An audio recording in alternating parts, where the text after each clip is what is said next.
नमस्कार साथियों, आप सभी का एक बार फिर से स्वागत है आपके अपने यूट्यूब चैनल सरकारी गेस्ट पर। आज हमारा हिंदी का प्रैक्टिस सेट नंबर 6 है, जो हमने एसएससी जीडी के लिए स्टार्ट किया है। अगर आपने हमारा अभी तक के 5 प्रैक्टिस सेट नहीं देखे हैं, तो मैं आपको बता रहा हूँ, आपने अभी तक बहुत कुछ मिस कर दिया है। क्योंकि ये जो प्रैक्टिस सेट है, आपको 20 आउट ऑफ 20 देने का पूरा दम रखते हैं, क्योंकि यह सभी के सभी प्रीवियस ईयर क्वेश्चन है। अगर आपने ये सीरीज़ को फॉलो नहीं किया है, तो यकीन मानिए आप बहुत कुछ मिस कर रहे हैं। तो आपको हम अभी बता रहे हैं, अगर आप चैनल पर नए हैं तो चैनल को सब्सक्राइब कर लीजिए, और हमारी यह डेली प्रैक्टिस सेट की सीरीज आती है, इसको ज़रूर फॉलो करें। क्योंकि अगर आप यह कर लेते हैं तो आपको 20 में से 20 या 19 तो आपको कोई रोक ही नहीं सकता करने के लिए। तो अगर आपने अभी भी इस सीरीज़ को पूरे शिद्दत से फॉलो कर लिया है तो, और नहीं किया है तो कर लीजिए, क्योंकि ऐसे ही अगर एक चैनल से दूसरे चैनल पर घूमने से कुछ नहीं होगा। एक चैनल को पकड़ लीजिए और उसको पूरा शिद्दत से देखिए। तो आज हमारे प्रैक्टिस सेट नंबर 6 की बात करेंगे, जो कि एसएससी जीडी के लिए चलाया जा रहा है। इसमें हम टोटल 20 क्वेश्चनों को कवर करेंगे, जो कि एसएससी के द्वारा अभी तक पूछे गए हैं। उन्हीं सभी क्वेश्चनों को हम रिवाइज कर रहे हैं, क्योंकि एसएससी का हमेशा से पैटर्न है, क्योंकि वह हमेशा प्रीवियस ईयर क्वेश्चनों को ही फॉलो करती है। तो आप ऐसे ही कोई कोर्स ले रहे हो तो वह आपका टाइम वेस्ट हो रहा है, उससे आपका कोई फ़ायदा नहीं होने वाला है। तो इसलिए हम आपको बता रहे हैं कि आप प्रैक्टिस सेट लगाइए, जितने हो सकते हैं उतने लगाइए, क्योंकि प्रैक्टिस सेट से आपके नंबर ज़रूर बढ़ेंगे। तो चलिए आज के प्रैक्टिस सेट की शुरुआत करेंगे। हमारा प्रैक्टिस सेट नंबर 6 है। 5 हमने अपलोड कर दिए हैं। अगर वो आपने नहीं देखे हैं तो नीचे डिस्क्रिप्शन में लिंक दिया है, वहाँ पर जाकर देख सकते हैं। चैनल पर नए हैं तो चैनल को सब्सक्राइब कर लीजिए। अगर कंटेंट पसंद आए तो इसको लाइक कर दीजिए, अपने दोस्तों के साथ शेयर भी कर दीजिए। तो चलिए बिना किसी देरी के साथ आज के प्रैक्टिस सेट की शुरुआत करते हैं। तो आज का पहला प्रश्न है, दिए गए शब्द का सही पर्यायवाची शब्द बताइए। यानी यहाँ पर नदी शब्द दिया है और पूछा है इसका सही पर्यायवाची शब्द कौन सा है। तो नीचे 4 ऑप्शन है, तो सही नदी के पर्यायवाची शब्द की बात करें तो इसका राइट आंसर हो जाएगा ऑप्शन नंबर 1, यानी सरिता, जो कि नदी का एक पर्यायवाची है। तो इसका राइट आंसर हो जाएगा ऑप्शन नंबर 1। और साथ ही साथ कमेंट में ज़रूर बताएं कि आपके बीच में से इस प्रैक्टिस सेट में कितने नंबर आ रहे हैं, ताकि उससे हमें पता चल सके कि आपको कितनी तैयारी करने की और आवश्यकता है, तो उसके अनुसार आपको हम गाइड भी कर सकेंगे। तो चलिए आगे बढ़ेंगे और बात करेंगे आज के क्वेश्चन नंबर 2 की। क्वेश्चन नंबर 2 है, निम्नलिखित विकल्पों में से कौन सा एक विलोम युग्म सही है। यानी नीचे 4 शब्द दिए हैं, उनमें से पूछा है कि कौन सा जिसमें एक दूसरे का विलोम शब्द दिया हुआ है। पहला है ऐहिक, जैसे ऐश्वर्य। दूसरा है करुणा और निष्ठुर। तीसरा है क्रोध और क्षमा। और चौथा है ऐहिक और पारलौकिक। तो इसमें से सही विलोम शब्द की बात करें तो इसका राइट आंसर हो जाएगा ऑप्शन नंबर 1, यानी ऐहिक का विलोम ऐश्वर्य होता है, वहीं अलौकिक का पारलौकिक हो सकता है। तो यह भी रॉन्ग है। 3 नंबर ऑप्शन भी रॉन्ग है और 2 नंबर ऑप्शन भी रॉन्ग है। इसका सही जवाब है ऑप्शन नंबर 1। चलिए आगे बात करेंगे अगले क्वेश्चन की। अगला क्वेश्चन है क्वेश्चन नंबर 3। क्वेश्चन नंबर 3 की बात करें, इसमें पूछा है निम्नलिखित वाक्यांश हेतु सार्थक शब्द बताइए। यानी नीचे एक पूरा वाक्य दिया है, उसके लिए एक सार्थक शब्द बताना है। वाक्य है बिना वेतन के कार्य करने वाला। यानी जो बिना वेतन के कार्य करता है उसे क्या कहा जाता है। तो आपके सामने चार ऑप्शन दिए हैं, और इसका सही ऑप्शन हो जाएगा ऑप्शन नंबर 3, यानी अवैतनिक उसे कहा जाता है। यानी जो बिना वेतन के कार्य करे उसे अवैतनिक कहा जाता है। तो इसका सही जवाब हो जाएगा ऑप्शन नंबर 3। चलिए आगे बात करेंगे आज के क्वेश्चन नंबर 4 की। अगर वीडियो पसंद आ रहा है तो वीडियो को लाइक कर सकते हैं। अगर चैनल पर नए हैं तो चैनल को सब्सक्राइब कर लीजिए, ताकि आपको डेली के जितने भी इम्पोर्टेंट सेक्शन होते हैं वो आपको हम प्रोवाइड करा सकेंगे इस यूट्यूब चैनल के माध्यम से। 4 नंबर क्वेश्चन की बात करें तो इसमें पूछा है आज कारखाने का श्री गणेश होगा। यानी इसमें रेखांकित शब्द का विलोम शब्द पूछा है। तो इसमें रेखांकित की बात करें तो इसमें रेखांकित श्री गणेश को किया गया है। तो इसके विलोम शब्द कौन सा सही रहेगा। तो पहला ऑप्शन है कमी। दूसरे ऑप्शन की बात करें तो हानि है। तीसरा ऑप्शन है बंद। और चौथा ऑप्शन है इतिश्री। श्री गणेश का मतलब होता है किसी कार्य का शुरुआत करना। और वहीं इसके विलोम शब्द की बात करें तो इसका राइट आंसर हो जाएगा ऑप्शन नंबर 4, यानी इतिश्री, यानी किसी चीज़ का या किसी कार्य का अंत करना। तो इसका सही जवाब हो जाएगा। तो विलोम शब्द की बात की गई है तो श्री गणेश का विलोम शब्द इति श्री हो जाएगा। चलिए आगे बढ़ेंगे और बात करेंगे आज के क्वेश्चन नंबर 5 की। क्वेश्चन नंबर 5 की बात करें तो इसमें पूछा है निम्नलिखित वाक्य के लिए किस भाग में त्रुटि है। नीचे एक पूरा वाक्य दिया है, इसमें पूछा है कि उसमें कौन से भाग में त्रुटि है। तो वाक्य है अब हमें उनका धन्यवाद देना चाहिए। तो इसमें से कौन से भाग में त्रुटि दिख रही है, तो आपके सामने 4 ऑप्शन है और पहला ऑप्शन ही इसका राइट आंसर हो जाएगा। तो हमें उनका धन्यवाद देना नहीं चाहिए जबकि उनका धन्यवाद करना चाहिए। तो राइट आंसर हो जाएगा ऑप्शन नंबर 1। धन्यवाद देना यहाँ पर रॉन्ग हो जाएगा, बल्कि यहाँ पर देने की जगह करना चाहिए लिखना चाहिए था। तो यह इसका राइट आंसर हो जाता। तो इस क्वेश्चन का सही जवाब है ऑप्शन नंबर 1, धन्यवाद देना। चलिए आगे बढ़ेंगे और बात करेंगे आज के क्वेश्चन नंबर 6 की। क्वेश्चन नंबर 6 की बात करें तो इसमें पूछा है निम्नलिखित विकल्पों में से कौन सा एक वाक्य वर्तनी की दृष्टि से अशुद्ध है। तो यहाँ पर वाक्य की जरूर अच्छे से पढ़ें कि इसमें क्या पूछ रहा है। तो इसमें अशुद्ध के बारे में पूछ रहा है कि कौन सा वाक्य अशुद्ध है। यानी इसमें 4 वाक्य दिए हैं जिसमें से 3 शुद्ध हैं और एक अशुद्ध वाक्य है। चलिए उनकी पहचान करते हैं। पहला वाक्य की बात करें तो आज रेणु का व्याख्यान होगा। दूसरा है पुस्तकों का एक सूची पत्र दे दें। तीसरा है वस्तुओं की कीमतें बढ़ रही है। चौथा है वह अब निरोग है। तो इसका सही जवाब है ऑप्शन नंबर 1, यानी पहला ऑप्शन ही इसका अशुद्ध है, बाकी सभी के सभी वाक्य शुद्ध है। यहाँ पर व्याख्यान नहीं होगा जबकि व्याख्या होगा। तो राइट आंसर हो जाएगा ऑप्शन नंबर 1। चलिए आगे बात करेंगे आज के क्वेश्चन नंबर 7 की। क्वेश्चन नंबर 7 है निम्नलिखित मुहावरे का उचित अर्थ लिखना है। यानी यहाँ पर एक मुहावरा दिया है और उसका उचित अर्थ बताना है। मुहावरा है अकल के अंधे। तो इसका उचित अर्थ कौन सा हो सकता है। नीचे 4 ऑप्शन दिए हैं और इसका सही जवाब है ऑप्शन नंबर 1, यानी बुद्धिहीन और मूर्ख होना इसका मुहावरा हो जाएगा। यानी अकल के अंधे होने का उचित अर्थ है बुद्धिहीन या मूर्ख होना। तो सही जवाब हो जाएगा ऑप्शन नंबर 2। चलिए आगे बढ़ते हैं और बात करते हैं नेक्स्ट क्वेश्चन की। अगला क्वेश्चन है क्वेश्चन नंबर 8। पूछा है दिए गए शब्द का उचित विलोम शब्द चुनिए। यानी नीचे एक शब्द दिया है उसका विलोम शब्द पूछा है कि क्या होगा। शब्द है अथ, तो इसका विलोम शब्द कौन सा हो सकता है। तो नीचे 4 ऑप्शन दिए हैं।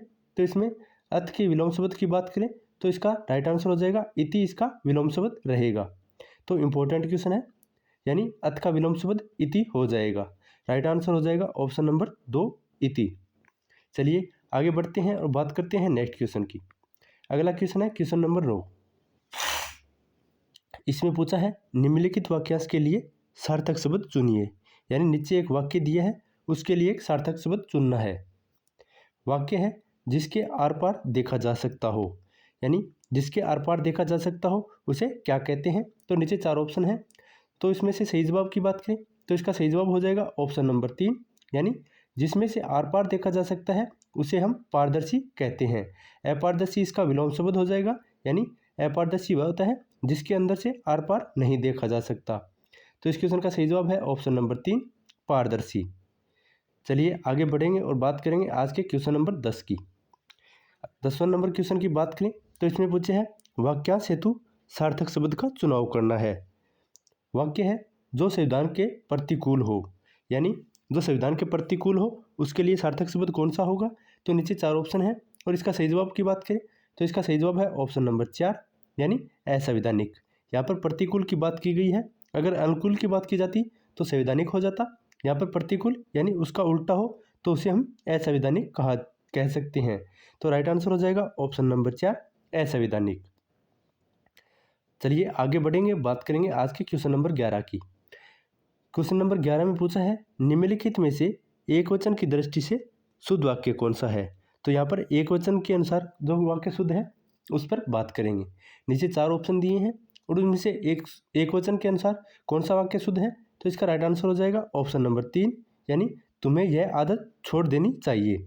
यानी एक वचन में पूछा है तो इसका राइट आंसर हो जाएगा ऑप्शन नंबर 3, यानी तुम्हें यह आदत छोड़ देनी चाहिए।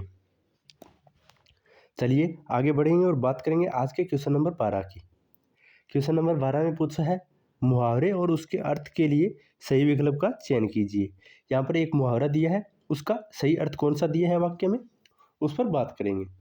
मुहावरा है उल्टी गंगा बहना, तो इसका सही अर्थ कौन सा हो जाएगा। नीचे 4 ऑप्शन दिए हैं, तो उसमें से सही जवाब की बात करें तो इस क्वेश्चन का सही जवाब हो जाएगा ऑप्शन नंबर 2, यानी प्रतिकूल कार्य करना।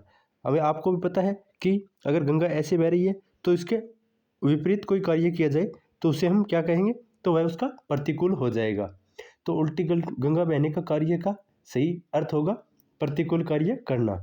तो राइट आंसर हो जाएगा ऑप्शन नंबर 2, प्रतिकूल कार्य करना उल्टी गंगा बहने का अर्थ हो जाएगा। आगे बढ़ेंगे और बात करेंगे आज के क्वेश्चन नंबर 13 की।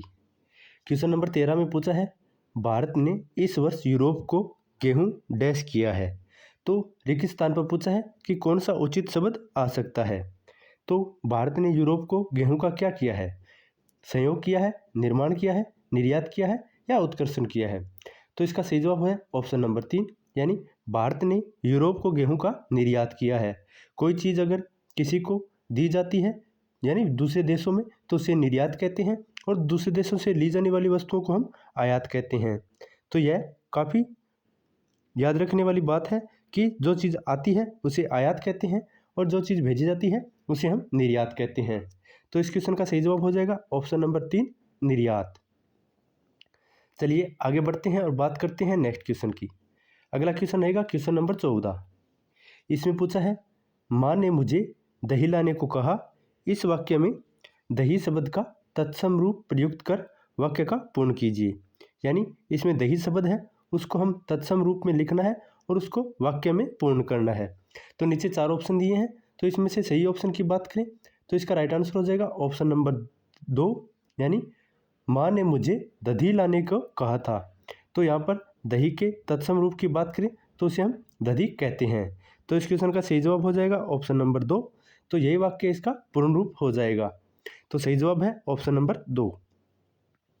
चलिए आगे बढ़ते हैं और बात करते हैं आज के क्वेश्चन नंबर 15 की।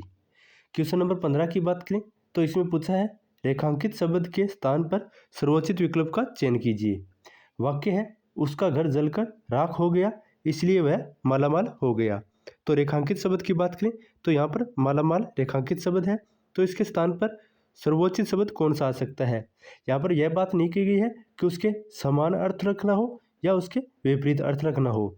यहाँ पर हमें वाक्य के अनुसार शब्द को रखना है कि मालामाल के स्थान पर कौन सा शब्द आ सकता है। तो 4 ऑप्शन दिए हैं, पहला है कंजूस, दूसरा है कंटीला, तीसरा है कंकाल और चौथा ऑप्शन है कंगाल। तो अगर घर जलकर राख हो गया है तो हम उसे कंजूस नहीं कह सकते, कंटीला नहीं कह सकते और कंकाल नहीं कह सकते। अगर किसी का घर जलकर राख हो गया है तो वह व्यक्ति क्या हो गया है, तो उसे हम कंगाल कह सकते हैं। तो इस क्वेश्चन का सही जवाब हो जाएगा ऑप्शन नंबर 4, कंगाल। चलिए आगे बढ़ेंगे और बात करेंगे गद्यांश पर, क्योंकि एसएससी जीडी में एक गद्यांश पूछा जाता है जिसके अनुसार हमें 5 क्वेश्चन दे दिए जाते हैं और उनको हमें पूरा करना होता है। तो वैसे ही सेम पैटर्न पर हम आपको एक गद्यांश कराएंगे जिसके हम आधार पर हम 5 क्वेश्चन पूछेंगे जो आगे आपके आने वाले हैं। चलिए पहले गद्यांश को पढ़ देते हैं। गद्यांश की बात करें तो गद्यांश भारत के राजा राम और उनके अयोध्या से संबंधित जुड़ा हुआ है। गद्यांश है, भरत अयोध्या के राजा डैश के पुत्र थे, उनकी माता का नाम कैकेयी था। कैकेयी ने राजा दशरथ से भरत को राजगद्दी और राम को डैश के वनवास का वरदान मांगा। ननिहाल से लौटने पर जब राजा की मृत्यु के कारण उनको पता चला तो लज्जा के कारण उनका मुख पीला पड़ गया और उन्होंने अपनी माता को खूब फटकारा। सब मंत्रियों व रानियों ने सिंहासन पर बैठने की प्रार्थना की परंतु वह गद्दी पर नहीं बैठे। वे वन में राम को लेने गए। जब रामचंद्र जी ने उन्हें नहीं लौटे तो वे उनकी डैश लेकर लौट आए। खड़ाउओं ने सिंहासन पर रखकर राम के डैश के रूप में शासन का काम करने लगे। संसार में ऐसे डैश दूसरे देखने को मिलता है। तो एक का तो आपको यहीं पर पता चल जाएगा कि वह राम से क्या लेकर आए थे, तो यह खड़ाउओं को लेकर आए थे। तो इसको जरूर रेखांकित कर दीजिए। जैसे भी आपको कोई गद्यांश पढ़ रहे हो, आपको नए शब्द दिखे तो आप उसको रेखांकित कर दीजिए ताकि आगे आप जो भी क्वेश्चन सोल्व कर रहे हो उसको आसानी से कर पाओ। चलिए गद्यांश के आधार पर जो प्रश्न पूछे गए हैं उन पर बात कर लेते हैं। तो इस पर क्वेश्चन नंबर 16 की बात करें तो इसमें पूछा गया था भरत अयोध्या के राजा डैश के पुत्र थे, यानी आपके सामने 4 ऑप्शन दिए हैं, उनमें से वह किसके पुत्र थे। तो पहला ऑप्शन है जनक के, दूसरा ऑप्शन है मनु के, तीसरा ऑप्शन है दशरथ के और चौथा ऑप्शन है अज के। तो भरत की बात करें तो वह राजा दशरथ के पुत्र थे। तो आप उसे अपने रामायण के जो जानकारी है उसी के आधार पर भी आप इस गद्यांश को कंप्लीट कर सकते हैं। तो इस क्वेश्चन का सही जवाब हो जाएगा ऑप्शन नंबर 3 गद्यांश। चलिए आगे बात करेंगे नेक्स्ट क्वेश्चन की। अगला क्वेश्चन है क्वेश्चन नंबर 17। पूछा है कैकेयी ने राजा दशरथ से भरत को राजगद्दी और राम को डैश के वनवास का वरदान मांगा था। तो कितने वर्ष का वनवास मांगा था। तो आपको पता है कि उन्होंने 14 वर्ष का वनवास दिया गया था। तो इस क्वेश्चन का सही जवाब हो जाएगा ऑप्शन नंबर 4, उन्हें 14 वर्ष का वनवास दिया गया था। चलिए आगे बात करते हैं। अगला क्वेश्चन है क्वेश्चन नंबर 18। इसमें पूछा है जब रामचंद्र जी ने लौटने से मना कर दिया था तो उनकी डैश लेकर लौट आए थे। हमने आपको जब गद्यांश पढ़ाया था तो वहाँ पर एक शब्द को रेखांकित किया था, तो वह क्या लेकर लौट गए थे। तो इसमें सही जवाब हो जाएगा ऑप्शन नंबर 4, यानी राम जी की खड़ाऊ लेकर भरत जी वापस आ गए थे और उनको जो शासन था उस पर रखकर शासन किया था। तो इस क्वेश्चन का सही जवाब हो जाएगा ऑप्शन नंबर 4, वह खड़ाऊ लेकर आ गए थे। चलिए आगे बढ़ेंगे और बात करेंगे अगले क्वेश्चन की। तो अगला क्वेश्चन है क्वेश्चन नंबर 19। इसमें पूछा है राम के डैश के रूप में शासन का काम करने लगे, तो इसमें रेखांकित शब्द के स्थान पर कौन सा आएगा। तो उत्तराधिकारी, भाई, प्रतिनिधि और स्वामी। तो राम के प्रतिनिधि के रूप में शासन का काम करने लगे, यानी जो खड़ाऊ थे वो राम का प्रतिनिधित्व कर रहे थे।